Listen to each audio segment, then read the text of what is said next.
no, no, I get up, no, no, no, no, I get up, no, no, can't deny it, no, no, I get up, no, no, no, no, I get up.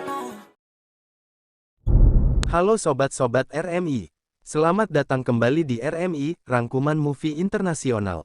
Bagi Anda pecinta film drama, saya rekomendasikan untuk menonton drama ini dan kali ini RMI akan menceritakan alur film drama China terbaru yang berjudul The Forbidden Flower tahun 2023. Film ini dibintangi aktor tampan Jerry Yan. Ran berlari sambil menangis, Paman Han yang menjemputnya mengajaknya pergi. Han Yu bilang kalau ini hanya kuliah kenapa menangis dan ibunya mengatakan musim panas kamu akan pulang. Ran meminta ibunya juga ikut ke bandara dan Ran berangkat ke Xijing. Saat di asrama Ran sudah mendapat teman kuliah dan mereka ramai-ramai untuk memilih klub apa yang diinginkan. Temannya mengatakan ingin memilih melukis tapi dia tidak bisa melukis dan mendatangi Ran karena di bawah meja Ran terdapat bahan melukis dan mengajaknya bergabung ke seni lukis. Ran tidak mau dan salah satu temannya mengatakan kalau ketua seninya tampan. Temannya juga bertanya apa Ran sudah punya pacar karena teman-temannya belum punya pacar. Dengan memandangi cermin Ran mengatakan sudah ada dan dia teringat Xiao Han. Mereka membicarakan Ran karena sejak pertama berkenalan Ran sangat tertutup dan jarang bicara, dan mungkin pacarnya mirip, tapi teman lainnya beda pendapat. Kemudian ponsel Ran berdering dan mereka saling tunjuk untuk melihatnya. Dia mengambil ponselnya dan mau memberikannya ke Ran yang ada di kamar mandi. Dia bilang sudah berdering 6 kali dan ini dari Han Yu apa ini pacarmu? Ran menyuruh mematikan ponselnya. Karena penasaran Ran punya pacar atau tidak, dua di antara mereka bertaruh 10 burger.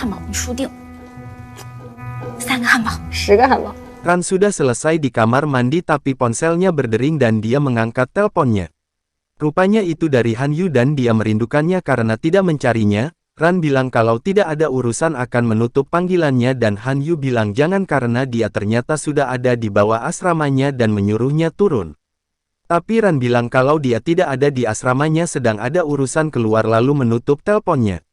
Ran keluar dari kamar dan teman-temannya langsung melihat Han Yu dari atas dan mengatakan yang ini bukan, pria mana bisa tahan dengan sikap seperti yang Ran lakukan. Saat di toko buku Ran mengambil buku bersamaan dengan seorang pria dan dia menanyakan stok dan hanya sisa satu dan pria itu mengalah namun Ran tidak jadi mengambilnya.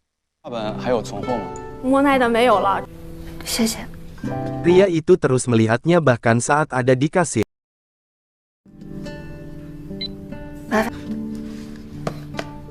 Saat di asrama Han Yu lagi-lagi telepon dan dia mengatakan kalau Sabtu depan dirinya ulang tahun dan mengancam akan putus hubungan kalau dia tidak datang. Ran lalu meminta alamatnya dan Han Yu menyuruh untuk berdandan lebih cantik. Ran bertanya ini ulang tahunmu atau ulang tahunku dan Han Yu bilang ingin membanggakan di depan teman-temannya. Ran ingin mengajak teman asramanya dan dia cukup imut untuk bisa dibanggakan. Han Yu menyuruh membawa hadiah untuknya dan Ran menutup teleponnya. Ran sedang duduk dan pria kemarin saat di toko buku memanggilnya dan duduk di depannya. Dia bertanya namanya heran dan ingat kemarin bertemu di toko buku tapi Ran bilang tidak ingat dan meninggalkannya. Ran pergi ke toko emas untuk membeli hadiah ulang tahun Han Yu. Ran melihat rumah dan dia ingin menyewanya dan seseorang menjelaskan secara detail rumah yang mau ditempati. Dia memberitahu kalau yang punya rumah akan datang sore ini, dan kalian bisa bertemu. Kami baru mengunggah rumah ini 2 hari dan kamu sudah mencariku, kalian cukup berjodoh. Ran bertanya apa dia pelukis karena meninggalkannya di sini, dia tidak tahu. Kemudian pemilik rumah datang dan mau memperkenalkan ke Ran dan betapa terkejutnya Ran ternyata pemilik Zhang, pemilik rumah adalah seorang pria yang kemarin yang ada di toko buku. Ran datang untuk menemui Han Yu, dia memberikan hadiahnya yang dia beli kemarin. Han Yu bilang kenapa pakai topi di acara ulang tahunnya dan Ran bilang belum cuci rambut takut mempermalukannya.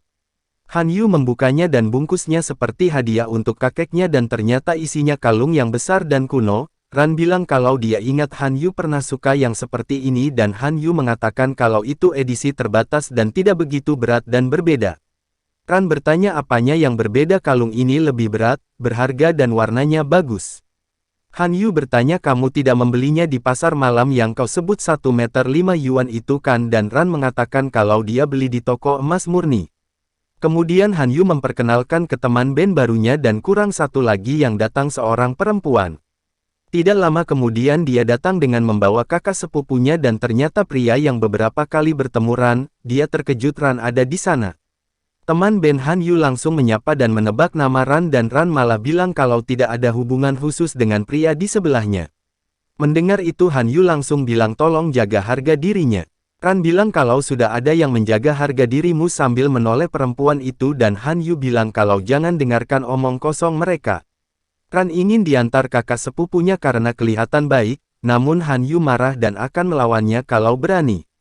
Ran mengatakan kalau Han Yu harus ke rumah sakit dan periksa IQ-nya dan mungkin tidak sampai 70.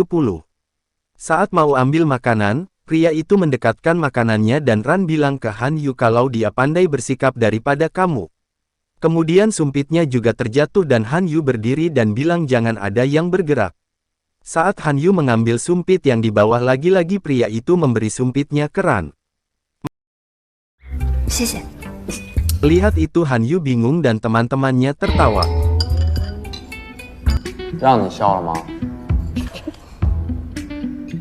Saat mau pulang Han Yu mabuk dan berkata tidak ada yang boleh mengantar Ran pulang kecuali dirinya dan dia didorong ke mobil. 哥，走了。注意安全。我挺喜欢你的，回头加个微信。 Ran teringat saat bersama Xiao Han dan membuatnya menangis dan pergi. Pria itu memanggilnya dan memberikan kunci kalau sore hari lupa membawa kuncinya. Ran langsung bilang kalau tidak jadi menyewa rumahnya dan kompensasi kerugiannya akan dibayarkan ke perantara dan dia berpamitan. Pria itu mengira kalau Ran salah paham dengannya dan menjelaskan tidak ada pemikiran lain tentangnya karena beberapa kebetulan.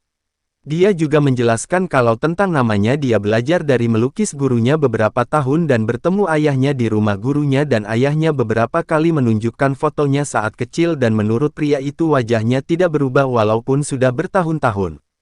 Dia bercerita saat pertama bertemu dengannya bertanya sangat familiar dan langsung bertanya ke universitas nama-nama mahasiswa baru dan yakin itu dirinya. Menurutnya ayahnya dulu idolanya. Ran akhirnya berbicara dengan lembut ke pria itu dan bertanya apa mau mengantarnya pulang namun pria itu bilang tidak pantas. Ran mengatakan kalau dirinya yang terlalu berpikiran berlebihan dan memang semua ini kebetulan dan mengambil kunci rumahnya lagi dan ingin tinggal di sana. Sebelum Ran pergi pria itu menawarkan untuk bergabung ke klub seninya dan pantas jadi ketua selanjutnya karena levelnya di atasnya namun Ran menolaknya. Kemudian pria itu tidak menyerah dan menceritakan suasana di sana dan juga rutin mengadakan pameran dan beberapa lelang lukisan. Karya-karya itu digambar dari anggotanya, uang hasil penjualan dibuat untuk membeli bahan lukis dan buku-buku yang disumbangkan ke panti asuhan. Acara itu sudah 3 tahun dan sangat berarti. Ran ingin mentransfer uang namun pria itu bilang bukan itu maksudnya. Dia menjelaskan kalau bisa lukisannya ditaruh di pameran dan akan menjadi suatu kehormatan baginya. Ran menganggap itu berlebihan karena lukisannya tidak sama dengan ayahnya namun kalau bisa membantu Ran mau menaruhnya jika menghasilkan uang dan Ran berpamitan pulang. Saat Ran balik ke asrama, temannya bertanya kamu tidak balik ke asrama kemarin? Bibi di ruang surat lantai bawah mengatakan kalau ada beberapa orang dari departemen seni mencarimu untuk mengambil beberapa lukisan dan katanya sudah mengatakannya padamu. Aku meneleponku tapi tidak tersambung. Pameran akan dimulai hari ini dan sedang terburu-buru membuat teman asramanya berpikir lukisan yang terbungkus di meja itu yang dimaksud dan kemudian memberikannya ke mereka. Ran bilang tidak masalah. Temannya itu bertanya apa Ran jadi pindah gara-gara mereka terlalu berisik dan mengganggunya namun Ran hanya menjawab aktivitasnya tidak teratur dan sudah terbiasa hidup sendiri. Mendengar itu temannya lega mendengarnya dan berpikir mereka menjengkelkan. Temannya lalu mengatakan ada satu hal lagi lukisan di atas rak buku itu yang tidak terbungkus juga dia berikan ke mereka dan sepertinya itu lukisan bunga. Mendengar itu membuat Ran terkejut dan bilang kalau lukisan itu tidak boleh diberi dan langsung berlari keluar. Ran menelepon tapi tidak tersambung dan bertanya di mana lokasi pameran seni amal. Dia menelepon lagi dan bilang membuat kesalahan kalau ada satu lukisan yang tidak boleh dipajang. 你搞错了，有幅画不能展出。 Besoknya pria itu meminta maaf atas kesalahan anggotanya, namun dia bilang saat pameran ada yang menyukai lukisan itu dan bertanya apa bersedia menjualnya, namun Ran tidak mau. Dia membuka lukisan itu, lukisan yang ada Xiao Han, dan tersenyum dan mengatakan kalau lukisan ini tidak ternilai harganya dalam hatinya. Pria itu bilang kalau yang dia lukis itu di desa Xiaozukan. Ran bertanya bagaimana kau bisa tahu? Pria itu bilang kalau tidak salah ingat tempat yang dia lukis itu di Taman Danau Pusat. Ran bilang itu tempatnya dengan tersenyum juga menangis dan bilang namanya Xiao Han. Karena bahasa bunga gerbera adalah tidak takut kesulitan dan kejar kehidupan yang kau inginkan. Ran bilang dia sedang memberitahuku kejarlah hidup yang kau inginkan, aku akan mendoakanmu.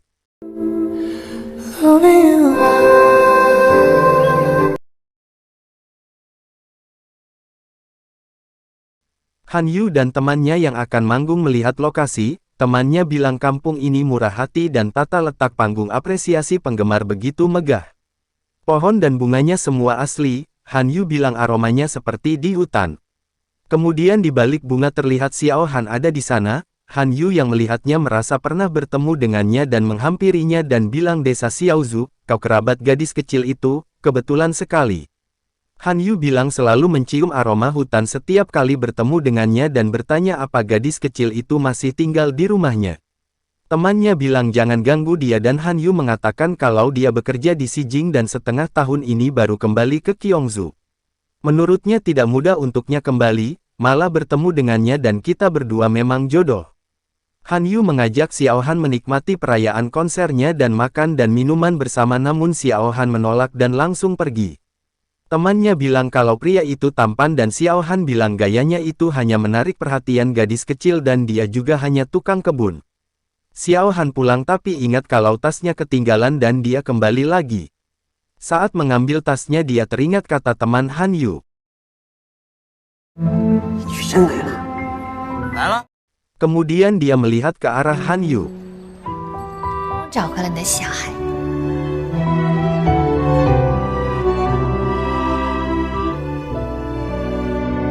Dia memegang kunci kemudian Xiao Han pergi dan saat itu juga dari arah berlawanan Ran datang. Ran datang ke tempat perayaan band Han Yu dan Han Yu menyuruhnya duduk di tengah dan mengusir perempuan di sebelahnya. Tapi Ran bilang kalau ada urusan dan mau pergi dan Han Yu menahannya. Han Yu bertanya ada apa dengannya, dia bilang sudah sebulan kembali ke Qionzu dan sudah tidak bertemu dengannya. Berjanji datang ke konsernya untuk mendukungnya tapi tidak datang dan sekarang datang ke jamuan perayaan hanya 5 menit dan mau pulang. Ran mengatakan bukankah sudah datang 5 menit dan benar-benar ada janji bertemu dengan seseorang jadi harus pergi. Han Yu bertanya siapa yang ditemui, wanita atau pria dan Ran menjawab pria, kakak sepupu yang waktu itu kemudian Ran langsung pergi. Temannya bilang Ran sengaja memprovokasimu dan semakin dia menolakmu semakin dia menyukaimu di dalam hatinya. Mendengar itu Han Yu bertanya kenapa kau masih lajang, dia menjawab karena ini tapi punyaku lebih pintar dengan menunjuk kepalanya dan Han Yu bertanya maksudmu otakku tidak jalan. Kemudian temannya mengajak minum bir.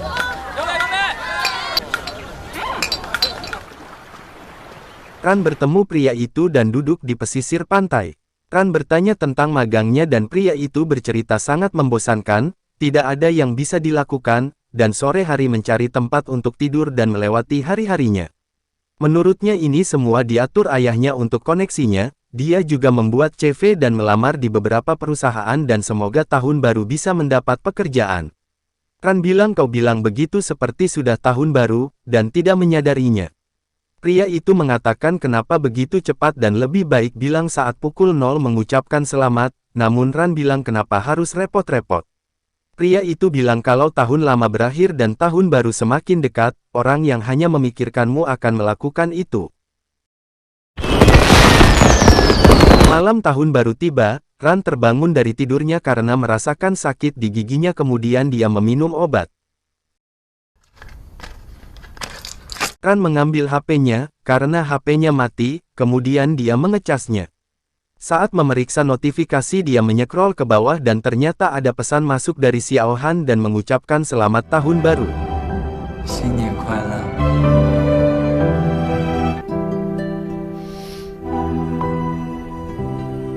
Kemudian Ran meneleponnya bertanya ada di mana. Mendengar dia ada di rumah, Ran langsung pergi ke rumahnya. 在家。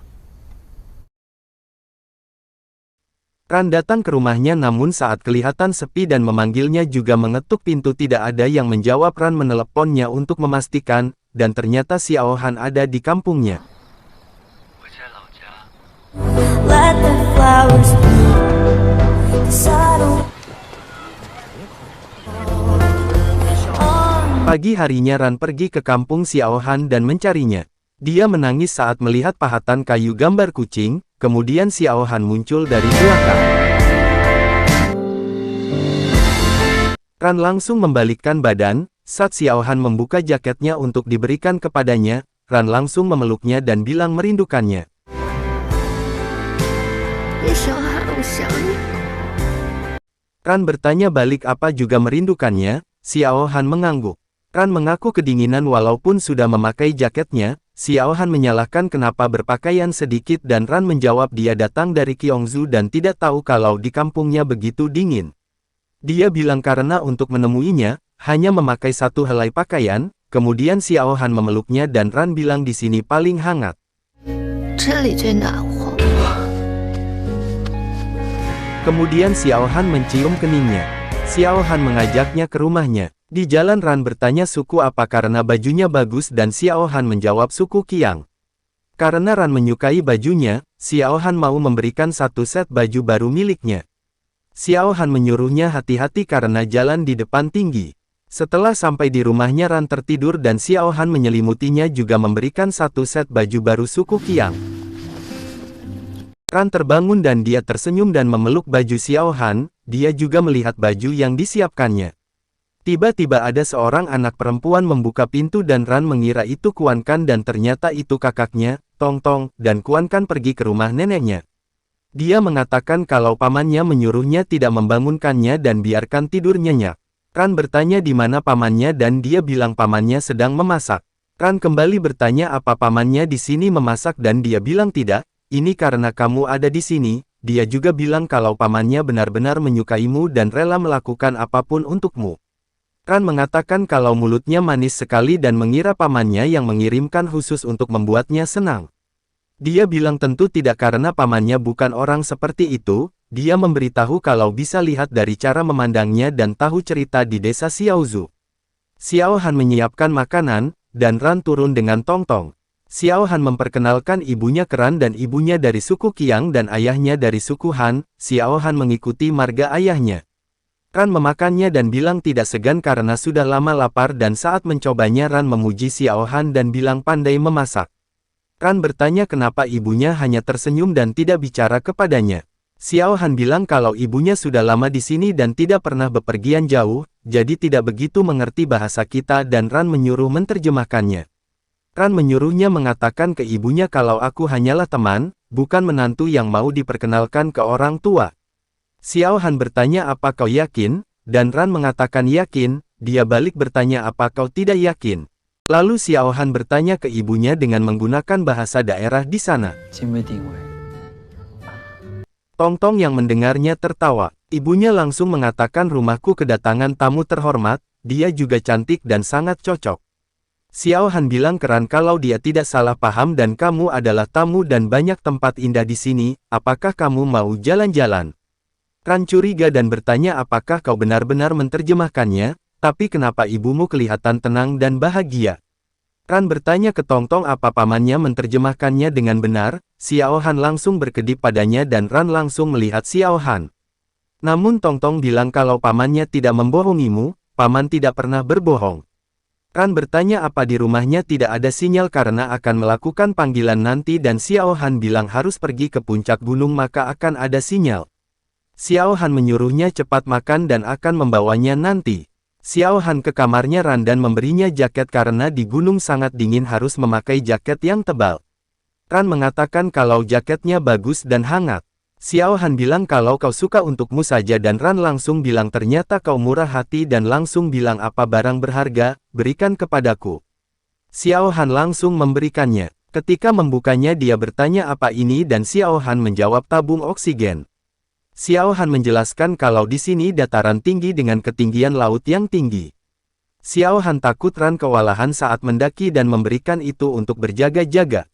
Ran lalu bilang kau takut aku kekurangan oksigen, kan ada kamu, berikan saja oksigen tambahan dengan menjulurkan bibirnya. Xiao Han yang melihatnya tersenyum dan pergi. Ran dan Xiao Han mendaki gunung tapi masih setengah jalan Ran sudah mengeluh capek dan duduk. Xiao Han mengatakan kalau fisiknya lemah dan harus berolahraga. Xiao Han membujuknya karena sudah hampir sampai. Saat Ran sudah di atas, dia mencoba mengangkat teleponnya dan langsung melakukan panggilan ke ibunya. Dia memberitahu kalau dirinya baik-baik saja dan tidak perlu khawatir. Dia juga bilang bersama temannya ke puncak gunung dan akan selalu mengirimkan pesan dan foto padanya lalu berpamitan karena sinyalnya kurang bagus. Ran bertanya saat malam tahun baru menelponnya kenapa Xiao Han bisa langsung menjawab sementara di desa tidak ada sinyal. Xiao Han menjawab kebetulan saat itu jalan-jalan ke puncak gunung. Ran penasaran bagaimana kamu tahu aku akan meneleponmu, apa itu karena kamu mengirimiku pesan dan Xiao Han mengangguk.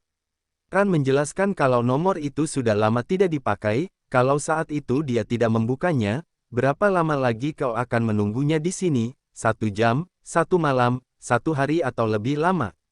Xiao Han memandang wajahnya kemudian bilang aku akan terus menunggu. Mendengar itu Ran menangis juga tersenyum bahagia. Kemudian ada bintang jatuh dan Ran menunjuknya dan langsung mengatakan ternyata bisa melihat bintang jatuh dari sini. Xiao Han memegang rambutnya dan bilang kelak kalau punya permohonan langsung bilang saja padanya. Ran punya pertanyaan untuknya, yaitu kenapa bunga krisan, bukankah seharusnya bunga mawar?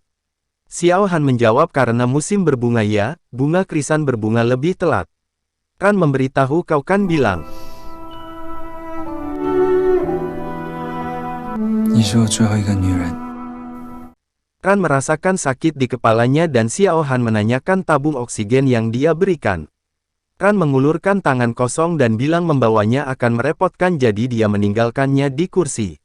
Xiao Han mengatakan apa kamu sengaja? Ran mengeluh kepalanya sakit dan kekurangan oksigen, dia mendekatkan ke Xiao Han dan bilang bantu aku. Xiao Han berbalik dan bilang aku tidak mengurusmu. Ran yang kecewa cemberut tapi Xiao Han langsung berbalik dan memberikan oksigen buatan kepadanya.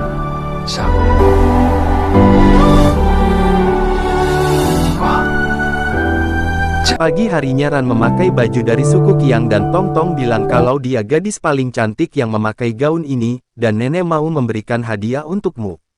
Tong Tong lalu membawanya menemuinya. Ibunya memberikan gelang hijau pada Ran dan Xiao Han bilang tidak cocok, namun ibunya bilang cocok. Ran yang kebingungan bertanya ke Tong Tong apa yang mereka bicarakan. Tong Tong mengatakan paman bilang gelang itu tidak cocok denganmu karena takut kamu tidak menyukainya. Mendengar itu dia bilang kalau gelangnya bagus dan cocok dengan gaun ini dan menyuruh Xiao Han bilang ke ibunya terima kasih. Xiao Han ingin keluar untuk mengurusi sesuatu dan dia menyuruh Ran bersama Tong Tong dan Ran menyuruhnya pergi bekerja. Ran sedang bercermin kemudian Tong Tong masuk kamarnya dan bilang kalau paman dan bibi di desa sedang berkumpul untuk menemuimu dan akan mengantarnya.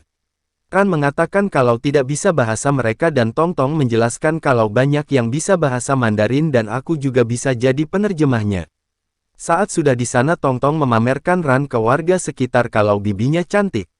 Ran mengatakan orang di sini ramah apa harus membalasnya dan Tong Tong mengatakan memberi hadiah. Ran mau mentransfer uang dan menanyakan ATM di dekat sini dan memberikan amplop merah namun Tong Tong bilang kalau warga di sini tidak biasa diberi hadiah berupa uang. Ran bertanya apa yang harus kuberikan dan Tong Tong mengatakan buah-buahan, lalu Ran mengajaknya beli di pasar dan berpamitan pergi. Xiao Han menemui Ran di kamar dan bertanya kenapa kamu terlihat senang. Ran menjelaskan sangat senang dan menyukai tempat di sana. Semua warga memberikan hadiah untuknya dan bilang bertemu mereka sore ini dan Tong Tong mengajariku membalas hadiah mereka. Xiao Han bertanya kau membalas hadiah mereka. Xiao Han langsung memanggil Tong Tong dan bilang jangan mengacau lagi lain kali. Tong Tong lari sambil bilang segera lahirkan anak. Mendengar itu Ran tersenyum. Nah, 什么时候上柜子？ Saat malam Ran tidak bisa tidur, dia ke kamar Xiao Han dan yang sedang membaca buku. Ran mengeluh kedinginan dan tidak bisa tidur. Kemudian Xiao Han memberikan selimut bulu angsa yang dibuat ibunya hari ini, kemudian menyelimutinya.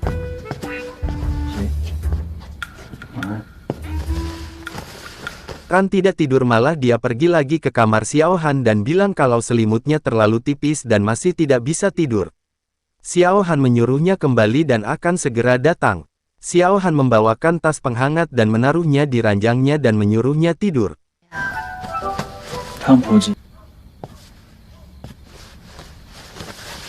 Ran terbangun lagi dan datang ke kamar Xiao Han secara diam-diam. Xiao Han yang tahu langsung mengagetkannya dan bilang, kenapa kamu datang lagi? Ran langsung berbaring di kamarnya. Xiao Han menanyakan tas penghangatnya dan Ran bilang sudah dingin. Xiao Han akan membuatkannya lagi, namun Ran memeganginya dan kemudian tidur di dadanya dan bilang, tidak usah khawatir, aku akan patuh, tenang saja.